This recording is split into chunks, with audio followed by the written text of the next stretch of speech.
Los aumentos de casos de influenza y COVID-19 siguen sin freno en el país y las diferentes casas de salud toman planes preventivos. ¿Qué pasa a esta hora en el Hospital Carlos Andrade Marín del IES en Quito? Gustavo Merino está en los exteriores para contarnos el ambiente que se vive ahí. Cuéntanos, Gustavo, buenas noches. Así es, Andrés, amigos televidentes, muy buenas noches, muchísimas gracias. Efectivamente, estamos en el área de urgencias del Hospital Carlos Andrade Marín del Instituto Ecuatoriano de Seguridad Social, y este es el ambiente en que se vive aquí a las afueras de este hospital. Gran cantidad de pacientes y de familiares que están a la espera de conocer la situación de sus seres queridos. ¿Por qué? Porque las salas de urgencias y emergencias de los hospitales y dispensarios de salud al momento se encuentran saturados con la atención de casos de pacientes con influenza. Factores como el clima o el frío están provocando que en este momento Ecuador sea considerado, o la influenza sea considerada, la principal enfermedad respiratoria aguda. Incluso sobre el COVID, el Ministerio de Salud Pública informó que el Ecuador registra un incremento de infecciones respiratorias causadas por la influencia estacional.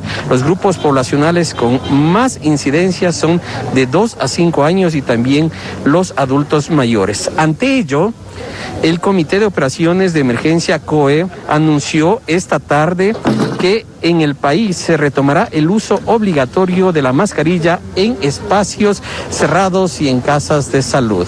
Nuestro compañero Juan Pablo Ruiz estuvo en esta cobertura y nos preparó el siguiente informe. Observemos. Si antes era la UCI la que estaba llena por COVID-19, ahora son las áreas de emergencia que están saturadas por pacientes con influenza. Y ante la aceleración de la transmisión de los virus sincitial respiratorio, COVID-19 y principalmente influenza, el COE Nacional decidió luego de 7 meses volver a exigir el uso de la mascarilla. Para toda la ciudadanía, utilizar la mascarilla de forma obligatoria en espacios cerrados, lugares poco ventilados y donde no se pueda mantener el distanciamiento, como son trabajo, transporte público, aulas, etc. Quienes tengan síntomas deberán priorizar el cubrebocas, hidratarse y aislarse para evitar contagiar a otras personas. Además, todos los ciudadanos deberán continuar usando la mascarilla en hospitales y laboratorios. En cambio, para espacios abiertos la medida es opcional, aunque las autoridades recomiendan priorizar su uso en conciertos y aglomeraciones. Si tenemos síntomas respiratorios, lo primero que tenemos que hacer es un examen de comprobación de si somos o no positivos para COVID. Han sido meses de relajamiento, de dejar o quizá hasta olvidarnos la mascarilla. Las aglomeraciones han sido frecuentes y ahora vemos las consecuencias. Desde el 6 de noviembre se aceleraron los contagios de COVID-19 principalmente en Guayas. Sin embargo, en todo el país por 4 semanas consecutivas, la influenza no da tregua, causando aumento de hospitalizaciones principalmente niños de 1 a 4 años. En la sierra tenemos especialmente transmisión o hospitalizaciones o mayor gravedad por influenza H3N2, pero en la costa todavía la frecuencia mayor parece ser COVID.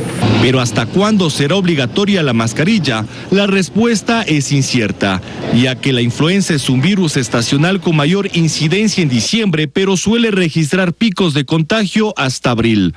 Juan Pablo Ruiz, TC Televisión. Recuerden que las personas que presentan síntomas relacionados con enfermedades respiratorias deben utilizar la mascarilla de manera obligatoria. La influenza se transmite con facilidad de una persona a otra a través de pequeñas partículas expulsadas con la tos o el estornudo. Les recomendamos además que desde hace un mes inició la campaña de vacunación contra la influenza para grupos prioritarios, es decir, menores de 11 años, mayores de 65 y personas con enfermedades preexistentes. Así que es recomendable aplicarse la vacuna. La influenza es un virus estacional que se incrementa no solo en el Ecuador y en esta época, sino en gran parte del hemisferio sur. Son las 19:40, una transmisión en vivo y en directo desde los exteriores del Hospital Carlos Andrade Marín. Retornamos a Estudios Centrales con nuestra compañera Rocío. Muy buenas noches. Buenas noches, Gustavo, y gracias por los detalles.